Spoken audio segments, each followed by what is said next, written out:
Atlantique Soir. Le débrief de l'info. Jusqu'à 19h. Avec Chahid Hamadi.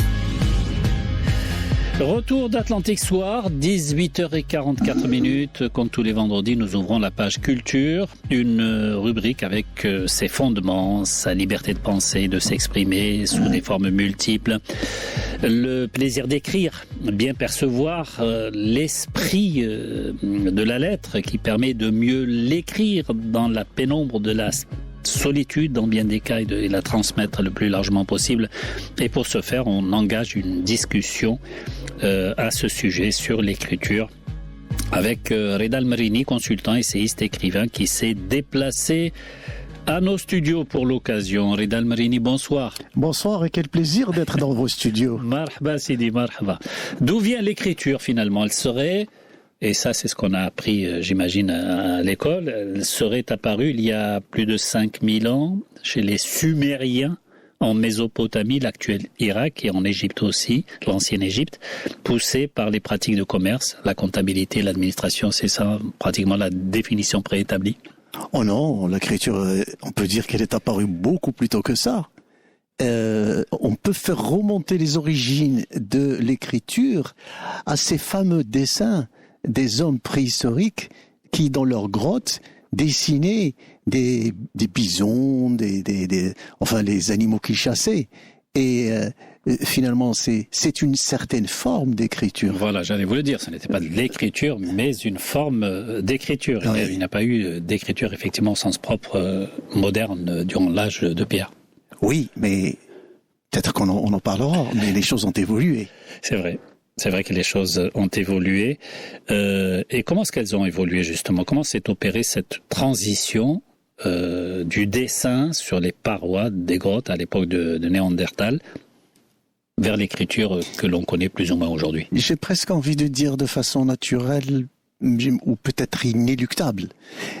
Lorsque l'homme a commencé à dessiner sur les parois des grottes des formes, c'est que ça correspondait à quelque chose. Ça correspondait à un besoin. Il avait un besoin. Il n'a pas fait ça comme ça. De communiquer. De transmettre, de ne pas oublier, de laisser une trace. C'est extraordinaire, déjà, à cette époque-là. Et puis, progressivement, la forme a cédé la place à des signes. Et puis, les signes ont cédé la place à des lettres. Mmh. Et c'est comme ça qu'on est passé d'une représentation d'objets à une représentation abstraite de la pensée. Mmh. Et on peut dire à ce moment-là, à partir du moment où les signes représentent la pensée, on peut dire que c'est la naissance de l'écriture. Et c'est ça les origines de l'écriture. Et si on écartait le besoin de communiquer, de clarifier ses pensées, de gérer ses émotions et de créer tout simplement, pourquoi l'humanité ressent ce besoin d'écrire à ce point? Parce que il y a en l'être humain un besoin irrépressible de durer, et il ne peut pas durer lui. Lui, il est éphémère, il n'est pas éternel. Alors forcément, il cherche des moyens, et l'écriture est un des moyens, peut-être le moyen de faire passer sa pensée à d'autres après lui. Contrairement à la parole. Ah, bien sûr, contrairement à la parole elle est éphémère. Mmh. Il ne reste rien de la parole. L'écriture transcende les âges, le contemporain, le passé, le futur. Écoutez, peut-être que vous allez me poser la question. C'est pour ça. Je ne vais pas anticiper. Allez-y, anticipez. Mais c'est à partir du moment où l'écriture s'est installée dans les pratiques de l'être humain que les sociétés ont évolué. Elles se sont transformées considérablement. Écrire, ça a des vertus thérapeutiques, ça tout le monde le sait, c'est un moteur de développement intellectuel et ça reste aussi un moyen d'expression personnelle et collective. Est-ce qu'on peut affirmer aujourd'hui que l'écriture relève du sacré? Ah oui, absolument. D'ailleurs, dans les sociétés anciennes, vous avez cité tout à l'heure la civilisation sumérienne, égyptienne, en Mésopotamie. C'était qui maîtrisait l'écriture? C'était les scribes. Et les scribes, c'était si vous voulez, les gardiens du temple. Ce sont eux qui maîtrisaient la religion. Ils étaient les intermédiaires entre les hommes et les dieux.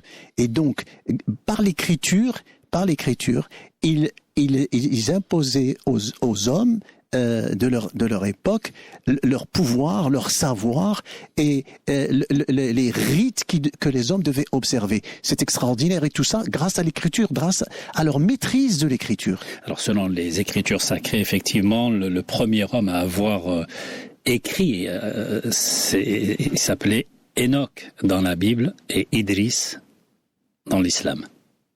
Et ça... Vous m'apprenez des choses. Ah ben, vous voyez, comme quoi vous n'êtes pas déplacé pour rien.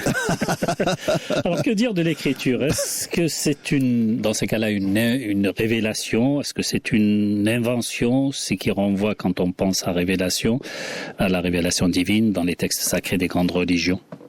Je pense que les deux. Les deux. L'écriture est une technique, c'est certain. Mais c'est également une révélation. C'est une révélation de l'être humain. Par l'écriture, il se projette. Et donc, si vous voulez, c'est une révélation dans le sens où ce qu'il a en lui, ce qu'il veut voir perdurer dans le temps et qu'il veut pérenniser, eh bien, il le fait par le moyen de l'écriture. Est-ce que chaque civilisation a inventé sa propre écriture, même si moi, personnellement, je vous le dis, je vous le confie, je ne le pense pas, dans la mesure où certaines écritures sont issues d'un tronc commun de l'humanité, même si elles ont émergé aussi indépendamment à travers plusieurs civilisations. On a évoqué tout à l'heure la civilisation égyptienne, sumérienne. C'est pas toutes les civilisations qui ont inventé leur écriture, certaines. Les Chinois. C'est exactement, les Chinois. Et ça, c'est les Chinois ont aussi, à travers l'écriture, en fait, ils ont inventé un monde d'équilibre. Les Égyptiens, c'est le sacré, le divin, et donc le caractère souverain du pharaon. Certaines civilisations effectivement ont inventé leur écriture. Mais vous avez raison, effectivement, lorsqu'on étudie les alphabets, on se rend compte qu'il y a un tronc commun. Quelle est la place de l'écriture aujourd'hui, à notre époque? Toujours aussi fondamentale. Toujours aussi forte. Absolument. Mais on peut en penser ce qu'on veut. On peut penser que peut-être le numérique ou les médias ont peut-être relégué au second plan l'écriture. C'est faux, c'est complètement faux. Vous avez parlé de numérique. C'est à se demander pourquoi continuer à écrire. C'est vrai. À notre ère de chat GPT, le numérique a rendu l'écriture plus instantanée, plus accessible, plus rapide, plus besoin de penser. C'est vrai, le digital a surtout entraîné des changements dans les styles d'écriture, les formats qui sont devenus beaucoup plus courts, plus actifs. Oui, il a effectivement rendu plus accessible, rendu plus rapide. Je suis d'accord avec vous, mais il n'a pas éliminé l'écriture. Parce que, tenez, vous pouvez dialoguer avec ChatGPT. C'est-à-dire, vous n'écrivez rien du tout avec votre main, mais vous lui parlez. Et le résultat, c'est quoi? C'est un écrit. Donc l'écrit est toujours là. En fait, tout ce que vous avez fait, c'est que vous avez placé un médium entre vous et l'écriture, mais le résultat final, ça sera un écrit. Mais c'est pas le même style. Hein? C'est pas le même style. Mais de la même manière que l'homme du Néerdantal ou les hommes des grottes, lorsqu'ils dessinaient des bisons, ce n'est plus le même style. Pourquoi? Parce que l'écriture, elle conditionne la pensée, elle la transmet tout en la conditionnant. Vous ne pouvez pas penser de la même manière si vous utilisez des signes, alors que lorsque vous utilisez des lettres de l'alphabet. C'est complètement différent. Mais est-ce que l'écriture ne risque pas, à la longue, de perdre un peu de sa noblesse? Ce qui est le cas, franchement, qu'il y a une grande différence entre le style ChatGPT et l'écriture comme on l'a connue depuis des siècles maintenant. Je ne me fais pas d'inquiétude à ce sujet-là. Effectivement, il y a en ce moment une diffusion d'un style IA. Et tout le monde s'en plaint et tout le monde le critique. Mais la perfection, la beauté, le style bien tourné. Oui, mais c'est la paresse un peu de la pensée. Écoutez, il y aura toujours des êtres humains qui chercheront le beau. Et le beau, eh bien, si ChatGPT et autres ne le procurent pas, eh bien, ils feront en sorte pour le créer, pour le pérenniser. Et quel est le rôle aujourd'hui de l'écriture dans la façon de former les esprits, dans la construction des sociétés?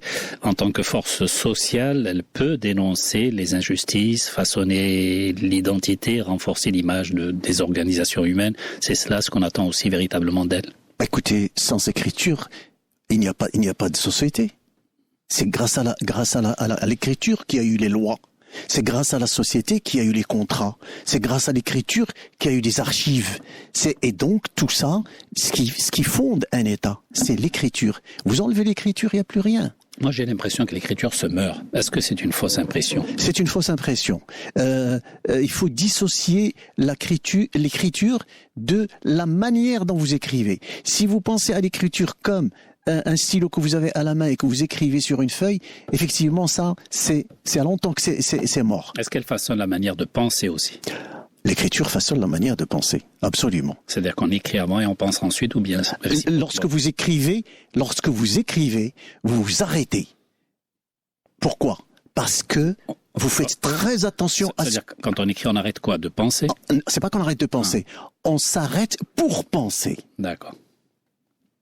On met un terme, l'activité de la vie, pratiquement, de tout ce qu'il y a autour de nous. Non, on s'arrête pour penser. Pourquoi?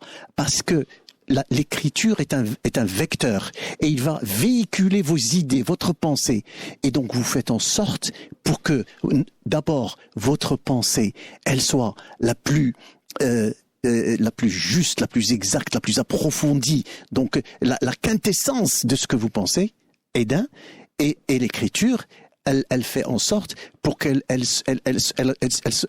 cette pensée-là soit enrobée dans une forme qui soit la plus captivante, la plus attrayante. Vous me donnez l'impression d'une personne assise au bord d'une flaque d'eau, on va dire d'un lac, et qui regarde ce lac de façon à ce que l'eau reste claire au moindre petit mouvement, l'eau qui se perturbe, donc la pensée qui s'en va.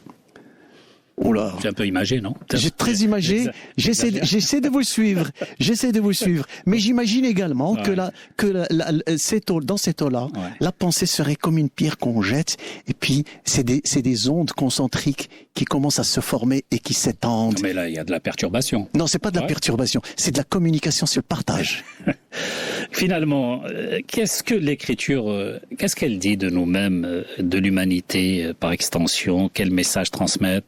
Généralement les lettres, un peu comme une forme de testament. Là aussi, je reviens à ce que j'ai dit tout à l'heure, quand on voit apparaître ces nouvelles générations qui sont, que vous soyez d'accord avec moi ou pas, qui sont en difficulté avec les verbes lire et écrire.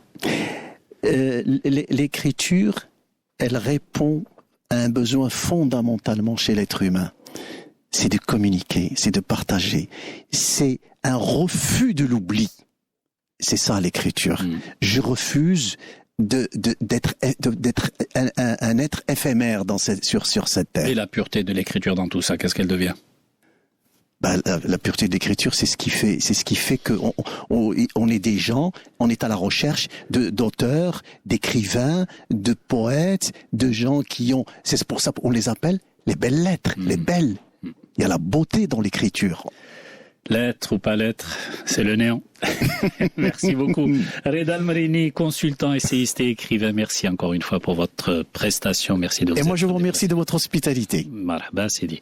À vendredi, donc, pour votre prochaine rubrique. Merci également à Adil Rami, qui est de l'autre côté de la vitre pour la partie technique d'Atlantique Soir. Place au résumé de 19h dans quelques secondes. Khadija Jaber. Très bonne soirée à vous tous sur Atlantique Radio et très excellent week-end. Atlantique Soir, le débrief de l'info. Jusqu'à 19h.